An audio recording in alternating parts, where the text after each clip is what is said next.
boys, a quick update. I just found out something that horrified me.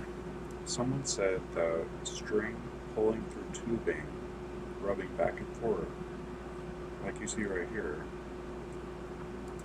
can act as a saw. Now, if you picture the string as being sandpaper and you're pulling back and forth under a lot of tension, right, that would have a cutting action. Kind of like you can actually buy like log cutters and stuff that's made of basically like metal string that has like little metal protrusions, and that will cut right through a log. Um, so if we picture the string as being like some type of linear saw, it could cut right through the plastic. And the guy said that he had fishing line that rubbed back and forth on a carabiner, and it cut the carabiner in half in one day. I was like, what? Like, that's crazy. Fishing line. He said it will cut through any plastic you use very easily. And so I was like, oh no, like, then we're kind of doomed with this approach. Um, Nothing wrong with the approach in general, except the fact that this, it seems like this would have a cutting effect. Now, it might not rub through it that fast, and I think it depends on how how much forces are involved and whatnot. Like maybe for the fingers, it would last maybe like 2 or 3 years before it cut through. I don't know. And how much does it affect it if there's like Teflon lubricant? And wouldn't the smoothness of the string matter too? The type of string, the slipperiness of the string versus slipperiness of the inside of the tube. All these have to be factors. Um, and there's really no way to know without testing, I feel like. Even with what that guy said, he might have had some kind of fishing line that was kind of coarse skinned or something, and that caused the cutting action. Maybe it had some sand embedded into it or something that caused it to act like sandpaper. I don't know the full story, but out of a panic, I took my exact design, I just repeated it. Oh, by the way, this is I'm going to show you guys this. This is with it fully extended, and then this is with it fully grilled in. I think these would actually be still here. So the bottommost one only moved from here to here. So this is before and after the full extension happens. But anyways, I just took the before, I copied it over here, and I just redesigned the pulleys to be Snatch blocks. So you can see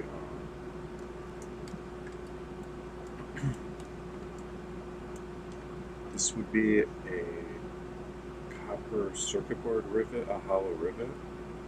Um, and then just have a board in the back. You kind of get the idea. This could be metal or string, because this metal would have to be bent at the end or soldered. So that even could be wire. And then the normal fishing line we get to still keep. Everything's mostly the same, except this inner rivet. You see there's a gap between the rivet and the wheel. So this is like literally a bobbin now, and it will be able to spin freely on the center shaft of this rivet. And then this doesn't have to spin at all. Just this bobbin would spin on this. Same with all of them. And so, and then the only difference here is I added like the box you see on the Snatch block as a support. And this would be just the fishing line tied off at the bottom. I didn't show the tight knot right here. So the fishing line is going through these around the box part. And then it goes through the hollow of it, ties off. So the tie would be right there. And it just keeps doing that with the fishing line going through. And this part will spin freely. I guess we could show that little impromptu animation how it might work. So that'll look like this.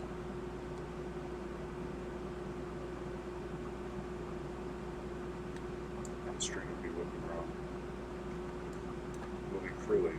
So now the only contact point is the inside of this with the outside of this. And then whatever rubbing between this wall and this wall. But there'd be nothing to press them together, so that really would be, I think, relatively not that common. I think it normally just kind of stays centered. If it bumped and rubbed for a little bit, I'm not too worried about that.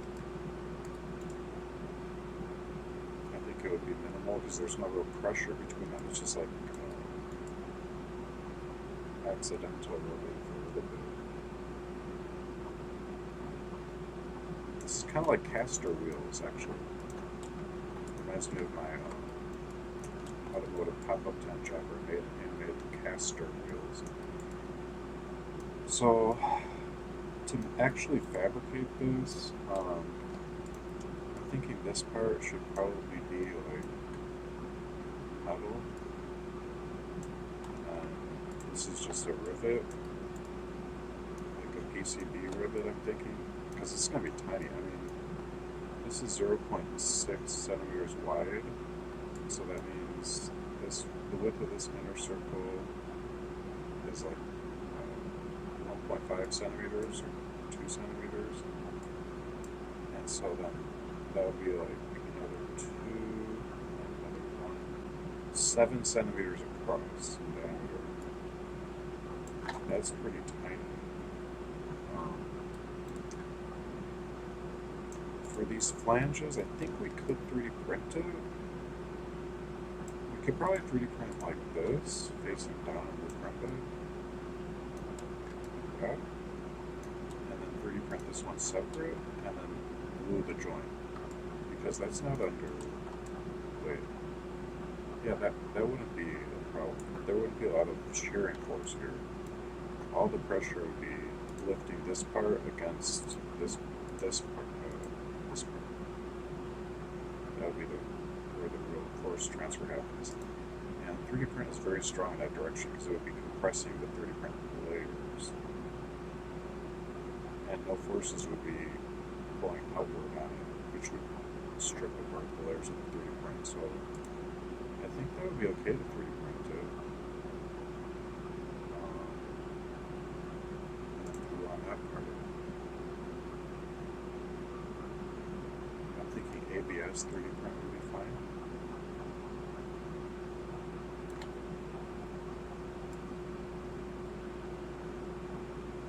This part would be metal though. What I might want to do is just bend my nickel strip. 2 bends. Maybe do 2 wide, and then maybe tack weld another like bracket piece there with the nickel strip. Tack weld it to this part. I'm not sure if I can fit that though.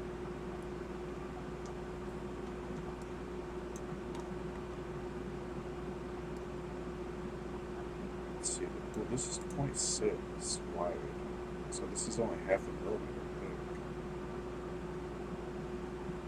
So this piece,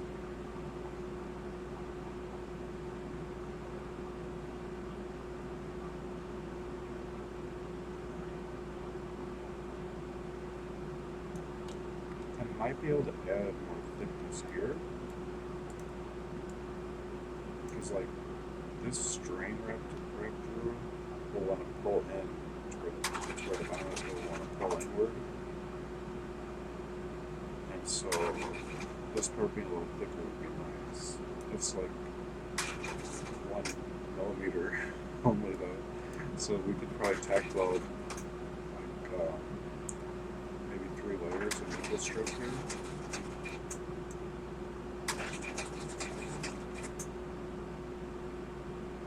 just from crushing inward. This is going to rub all the way through, so ignore the fact that it's cut off there. I just didn't model it wrapping around to save time.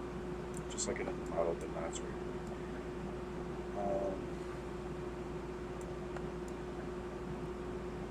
See, I might do it more like that.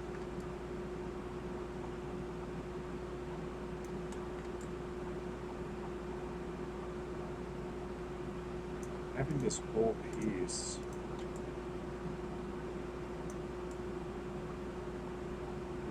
because I don't want to I would like to avoid like getting into heavy metalworking, machining, or anything. Like, if I could make this all with just scissors and nickel strips and PCB rivet and tack welder or spot welder, that would be ideal.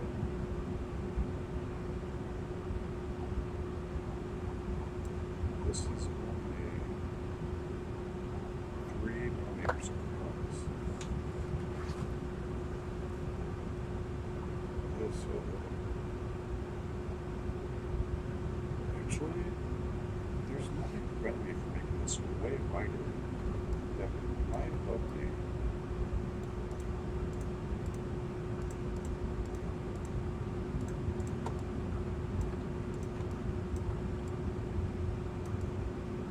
Yeah, I might want to do that. Would that make it stronger?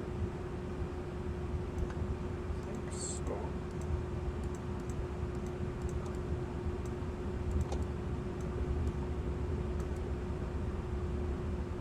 I don't want to hit it with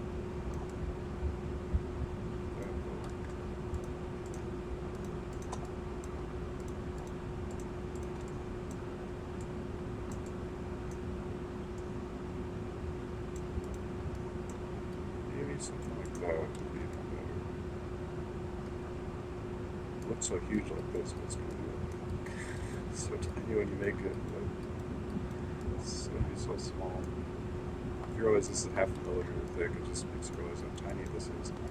I'm confident you can't buy anything like the Snatch block, but I really think this is doable to make myself. I wanted to avoid this. Like, that's literally why I went with something like this. I thought this would be a lot easier to make, but looks like we're going to have to make Snatch blocks now. Now, also as a side note, I could cut out circles here with my nickel strips, and that'd be maybe like 3 circles stacked, and we could tack weld them together or glue them together or solder them together, and then cut out these 2 circles by scissors and glue, solder, or tack weld or spot weld them. So this could all be a metal pulley, but I don't think there's any need for metal, because the force is just going to be an upward force. This chunk of material pressing up on this. That's going to be the only forces involved from the transfer of tension off this string that wraps all the way around. And so, because there's no forces hitting outward on these parts, I'm not concerned with these like when I rip off to the side or outwardly. And APS would have decent strength anyways on that part.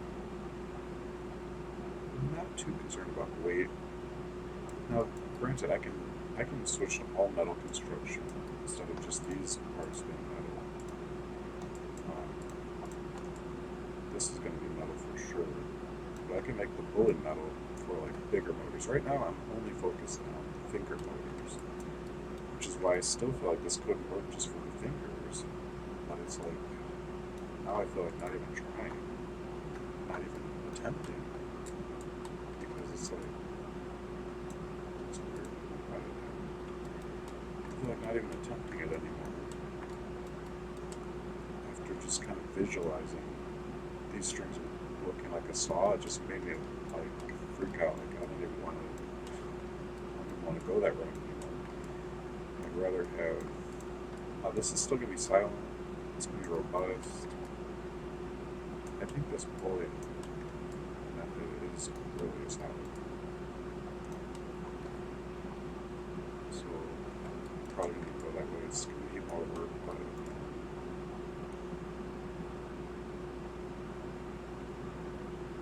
think it's a more sure path forward than this was, even though this could work still. Basically choosing something that's gonna be more lasting. Like, I don't think this would wear out anytime soon. I mean, what's there to wear out? Not sure what will wear out.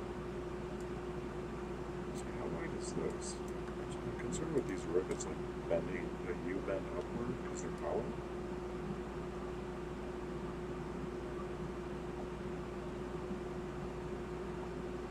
Could make them non-hollow, but then this string would have to wrap around this side and it'd have to stick out more. Like, so I could do this.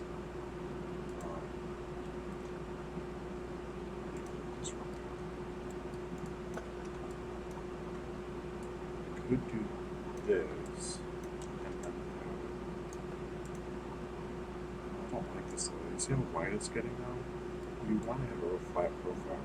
As soon as you start getting too wide, that's hurting big time. Because these pulley systems, how flat they are. Like, you want it to be flat. As soon as it gets nice and thick, you can't fit like stack them this way. Like, I'm gonna stack one pulley system here, one here, and this will only be like half an inch. We don't want to make it big, so the flat profile is important to maintain. Remember, this is 0.6 millimeters, so this is like 0.6, 0.6. This is 0.6. So that's like 1, 2, 3, 4, like 5 millimeters this way, total width. That's good. What I was saying is we could go around that, but I don't like that either. We could also try to put the string through here. So this could be solid, because that's going to be possibly a point of failure, but metal is strong, like a house strong. Another option I thought of is to fill this with like epoxy to make it stronger after the string's through, which could possibly prevent it from like going upward here.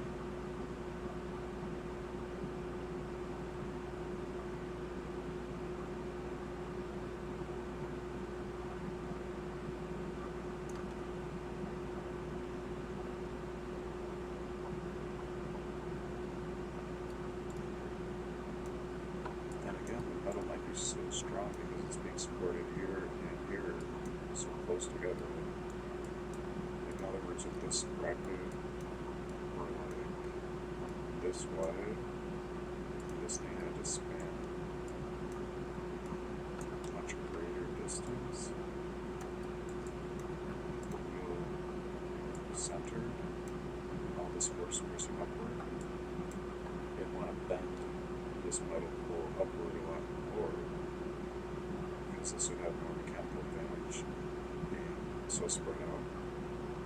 But everything being so flat and compact actually helps our case for this metal to not want to bend. It doesn't have to span such a big width, and it might be fine. It might be like relatively stronger since it's such a small area it's needing to handle.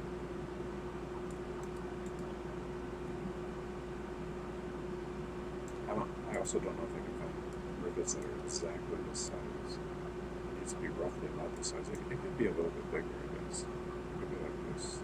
Is that ID? OD could be bigger, perhaps.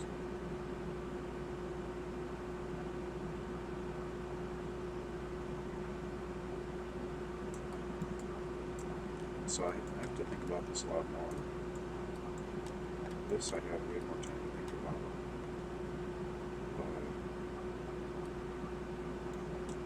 This is literally just like brand new, a panic. Just be suddenly visualizing this cutting through, acting like a saw. So, I need to do this quickly and see if it's viable, because if we can't have a pulley system, we my entire design is on great apparel where I can get stuck. I don't want to get stuck in one project valuable. Alright, so that's all for the update. I had to keep my voice down because my wife's sleeping next to me.